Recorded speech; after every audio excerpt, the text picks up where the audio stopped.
એક મહત્વના સમાચાર મળી રહ્યા છે તેના ઉપર નજર કરીએ તો હાલમાં મળતા સમાચાર પ્રમાણે જસદણના બાખલવડ પાસે તળાવમાં 4 બાળકો ડૂબી જવાનો મામલો સામે આવ્યો છે।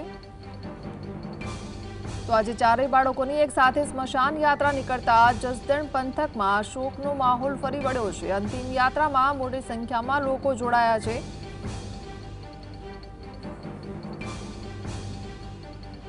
તો બાખવડ ગામની આ ઘટના છે જ્યાં તળાવમાં 4 બાળકો ડૂબી ગયા હતા। આજે તેમની અંતિમ યાત્રા નીકળી છે।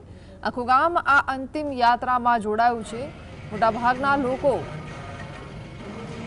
અશ્રુભીની આંખે આ ચારેય બાળકોને વિદાય આપી રહ્યા છે।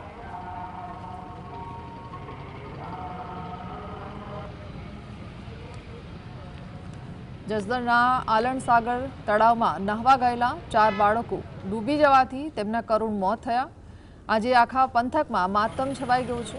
મૃતક બાળક રામુ રાઠોડ, કાળુ રાઠોડ, રાજવીર રાઠોડ અને કિશન રાઠોડની આજે એક સાથે સ્મશાન યાત્રા નીકળી વાતાવરણમાં ભારે ગમગીની વ્યાપી ગઈ। ગઈકાલે તળાવ કિનારેથી માત્ર સાયકલ અને કપડાં મળ્યા બાદ આ બાળકોના મૃતદેહ મળી આવ્યા। આજે અંતિમ યાત્રામાં મોટી સંખ્યામાં સ્થાનિક લોકો જોડાયા હતા અને પથ્થરદિલ્લા માનવીની પણ આંખો ભીની થઈ જાય તેવા દ્રશ્યો સર્જાયા હતા। કેબિનેટ મંત્રી કુંવરજી બાવળિયાએ મૃતક પરિવારની મુલાકાત લઈ સાંત્વના પાઠવી અને અંતિમ વિધિ માટે પ્રત્યેક પરિવારને ₹25,000ની આર્થિક સહાય પણ અર્પણ કરી છે।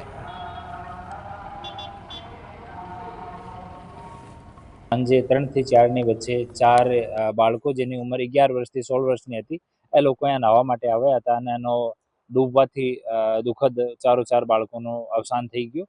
અને સૂચના મળ્યા પછી પોલીસ તંત્ર, એસડીએમ શ્રી, એસપી શ્રી, મામલતદાર શ્રી, પીઆઈ શ્રી અને નગરપાલિકાના જો અધિકારીઓ છે એ તમામ લોકો અહીંયા આવ્યા અને 4 બાળકોની ડેડ બોડી રિકવર કરવામાં આવી અને જસદણમાં પેનલથી પીએમ કરાવવામાં આવ્યો છે।